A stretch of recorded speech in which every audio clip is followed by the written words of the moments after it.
কিছু সময় পূৰ্বে আমি সংবাদ মাধ্যমতে দেখিলোঁ যে অসমৰ মুখ্যমন্ত্ৰী ডাঙৰীয়াই বীৰ লাচিত সেনাৰ সন্দৰ্ভত কেইটামান মন্তব্য আগবঢ়াইছে। মন্তব্যটো যদিও ভালদৰে মই চাব পৰা নাই, তথাপিও দুটা কথা আমি তাত দেখিলোঁ যে কালি এটা ঘটনা ঘটিল য'ত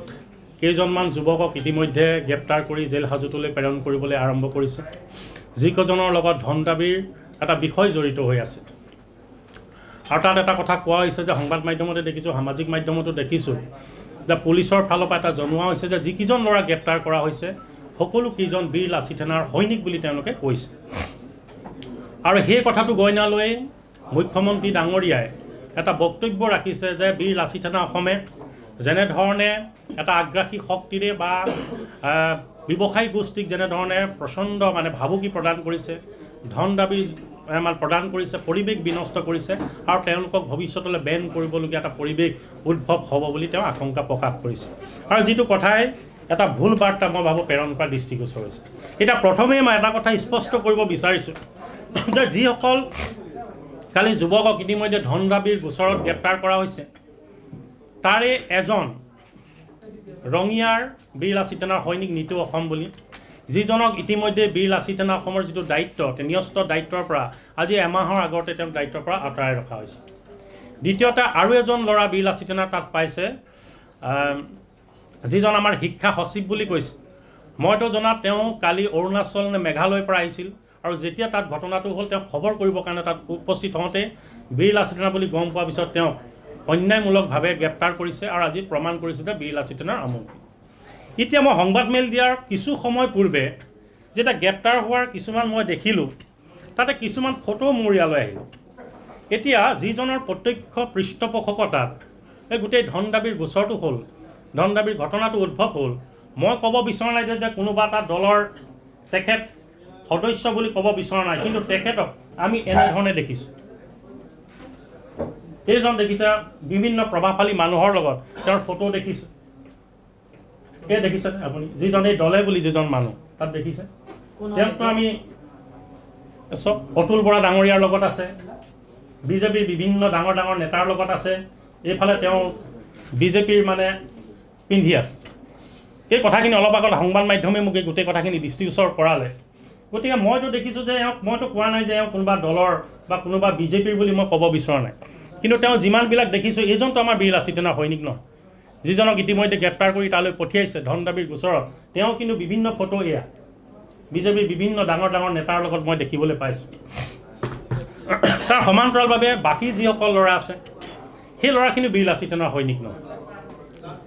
গতিকে মই এই কথাখিনি আপোনালোকক স্পষ্ট কৰিছোঁ। আৰু দ্বিতীয়তে আৰু এটা বিষয় মই আপোনালোকক জনাব বিচাৰিছোঁ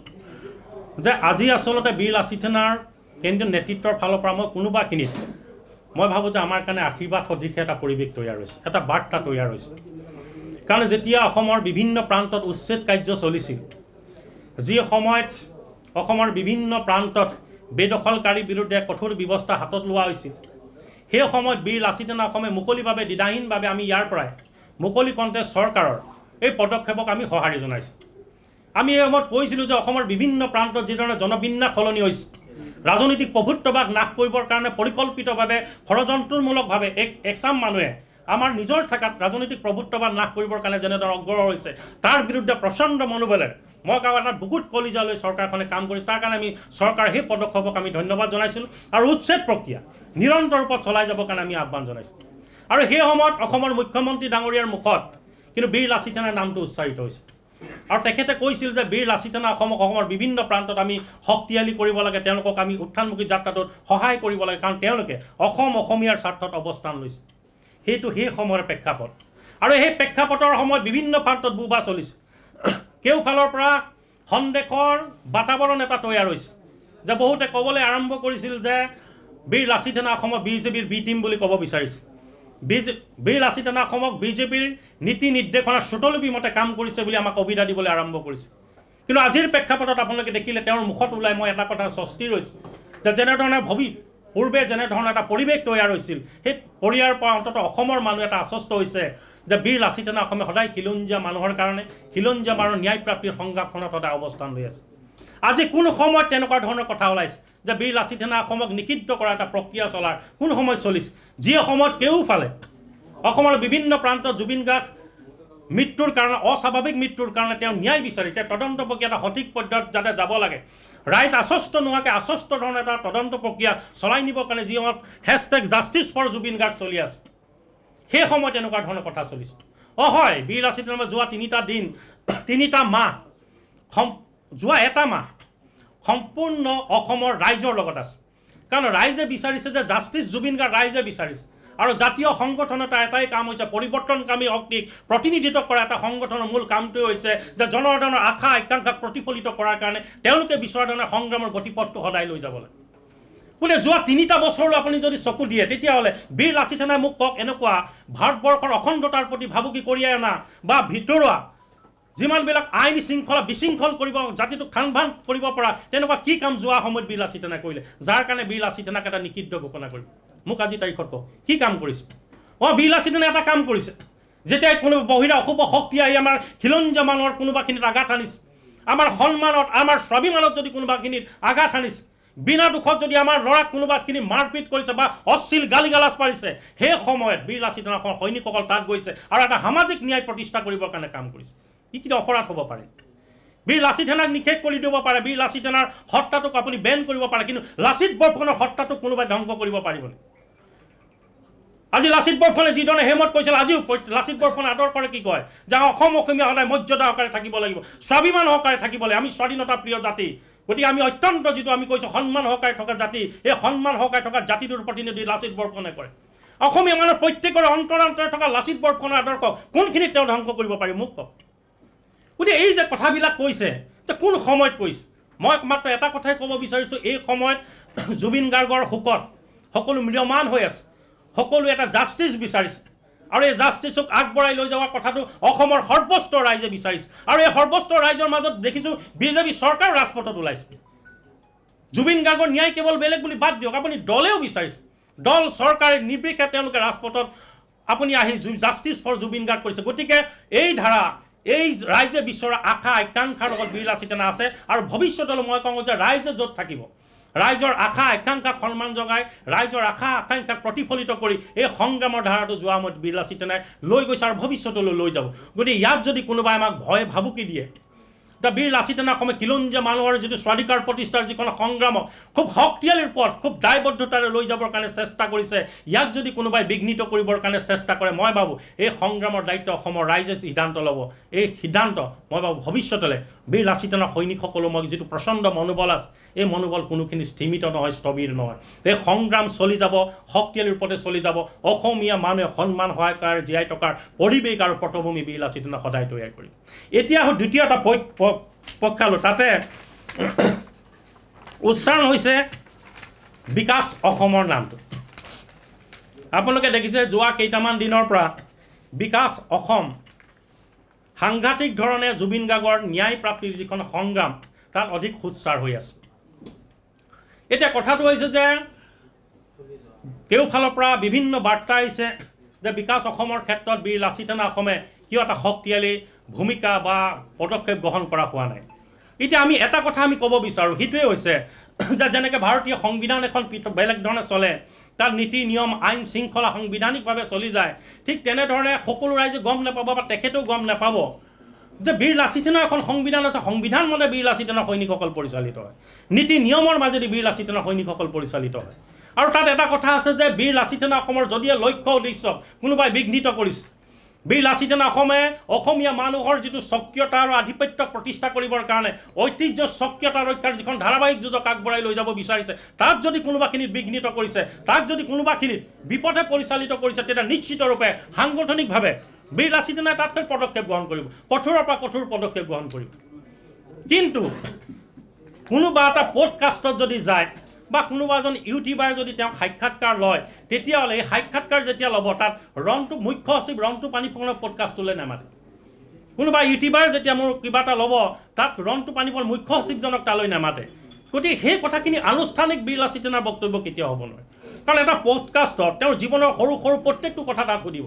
তাতো বহুতে সোধে যে আপোনাৰ প্ৰথম প্ৰেম কওক, দ্বিতীয় প্ৰেম কওক, আপুনি কোনখন স্কুলত পঢ়িছিল, আপোনাৰ সৰুতে আপুনি কি কি দুষ্টামি কৰিছিল, কেনেকুৱা ধৰণে আহিছিল, এই কথাখিনি কেতিয়াও সাংগঠনিকভাৱে এইটো সাংগঠনিক বাৰ্তা কেতিয়াও হ'ব নোৱাৰে। গতিকে পডকাষ্টত এটা কথা কোৱা বা কোনোবা ইউটিউবাৰ এজনৰ তাত গৈ কিবা এটা বক্তব্য কেতিয়াও সেইটো বীৰ লাচিত সেনাৰ আনুষ্ঠানিক বক্তব্য নহয়। যদি কোনোবা এটা পডকাষ্টত কোনোবা বিকাশ অসমে সস্তীয়া তৰল কথা বতৰা কৈছে, ৰুচিহীন বক্তব্য আগবঢ়াইছে, শালীনতাবিহীন কথা বতৰা তেওঁ যদি তাত কৈছে, তেতিয়াহ'লে অসমৰ ৰাইজে নিৰ্ণয় কৰিব, অসমৰ জনসাধাৰণে নিৰ্ণয় কৰিব তেওঁ কেনেধৰণে নেতা হিচাপে আঁকোৱালি ল'ব, গ্ৰহণযোগ্যতা কিমান থাকিব, তেওঁৰ প্ৰাসংগিকতা কিমান থাকিব, নে তেওঁ অপ্ৰাসংগিক হৈ যায়, এইটো অসমৰ ৰাইজে বিচাৰ বিশ্লেষণ কৰিব। গতিকে কোনোবা পডকাষ্টত কি কৈছে বা কোনোবা ইউটিউবাৰ এজনৰ তাত গৈ কি কৈছে, এই কথাখিনি মই সেইকাৰণে কওঁ ই আনুষ্ঠানিক কেতিয়াও বীৰ লাচিত সেনাৰ বক্তব্য হ'ব নোৱাৰে। তৎসত্বেও যিহেতু কিছু কিছু কথাই অসমৰ সমাজ জীৱনত থকা বহুবিলাক মানুহৰ কোনোবাখিনিত মনত আঘাত আনিছে, তাৰ লগে লগে যিহেতু ধন দাবীৰ গোচৰত ইতিমধ্যে বিকাশ অসমৰ নামটো কোনোবাখিনিত সাঙুৰি আহিছে, গতিকে সেইকাৰণে আমি তাৎক্ষণিকভাৱে কালিয়ে আচলতে এখন তদন্ত কমিটি গঠন কৰি দিয়া হৈছে। তদন্ত কমিটিয়ে 2-3 দিনৰ ভিতৰতে আমাৰ গোটেই বিষয়টো কেনেধৰণে কি হ'ল বা আমাৰ দুজন যে সৈনিক ধন দাবীৰ গোচৰটোত যে জড়িত হৈছে বা তাত কিছু যে কাগজ পত্ৰ তাত ওলাইছে, কেনেধৰণে পালে, ক'ৰ পৰা আহিছে, কাগজখিনি ভুৱাকৈ কোনোবাই প্ৰিণ্ট কৰি তাত লৈ জনমানসত বীৰ লাচিত সেনাৰ ভাৱমূৰ্তিটো ম্লান কৰিবৰ কাৰণে চেষ্টা কৰিছে নে, গোটেই কথাখিনি ভঙিয়াই চাবৰ কাৰণে পুংখানুপুংখভাৱে আমি বিচাৰ বিশ্লেষণ কৰিবৰ কাৰণে এখন তদন্ত কমিটি গঠন কৰি দিয়া হৈছে। তদন্ত কমিটি আহিবলগীয়া 2টা দিনৰ তদন্ত আমাক দাখিল কৰিব, তাৰ পিছতে সাংগঠনিকভাৱে কিছু কঠোৰ কাৰ্য ব্যৱস্থা গ্ৰহণ কৰা হ'ব। গতিকে আমি গতিকে এই কথাখিনিয়ে আজি আপোনালোকৰ মাজত আমি ক'লোঁ যে এটা কথা সদায় থাকিব যে বীৰ লাচিত সেনা অসমে সদায় নিজকে যিটো পদ্ধতিগত যিটো পৰিৱৰ্তন, এটা পৰিৱৰ্তনকামী শক্তিৰে জাতীয় সমাজ জীৱনত এটা আমূল পৰিৱৰ্তন কৰিবৰ কাৰণে আমি চেষ্টা কৰিছোঁ। এই ভূখণ্ডত থকা খিলঞ্জীয়া মানুহৰ আধিপত্য প্ৰভুত্ববাদ যাতে আজীৱন বৰ্তি থাকে, ভৱিষ্যতলৈকে ৰাজনৈতিক ক্ষেত্ৰখনত আমাৰ যাতে এটা নিৰ্ণায়ক ভূমিকা সদায় লৈ থাকিব পাৰোঁ, তাৰ এটা পৰিৱেশ ৰচনা কৰিবৰ কাৰণে আচলতে বীৰ লাচিত সেনাই কাম কাজ কৰিছে আৰু আহিবলগীয়া সময়তো বীৰ লাচিত সেনাই এই গোটেই বিষয়বস্তুখিনিকে লৈ অগ্ৰসৰ হৈ যাব। ধন্যবাদ।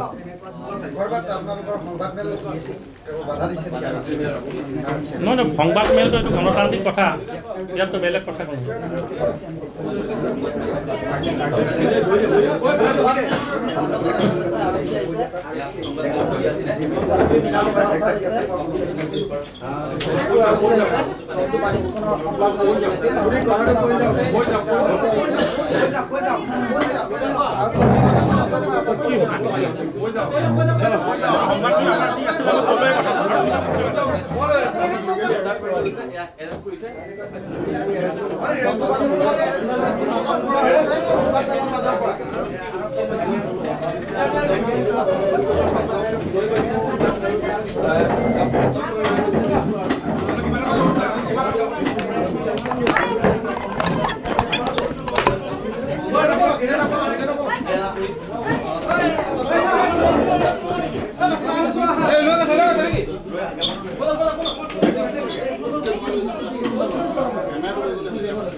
যিগৰাকী বীৰ লাচিত সেনাৰ মুখ্য সচিব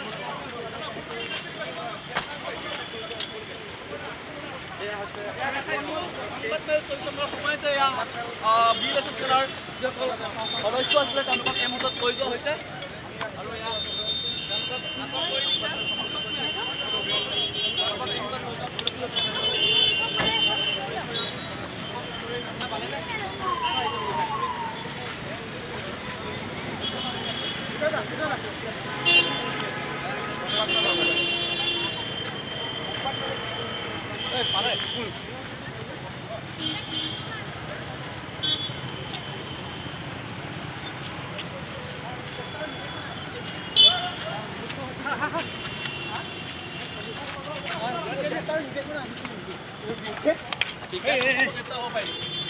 আৰু কোন গ্ৰেপ্তাৰ হোৱাৰ সম্ভাৱনা আছে?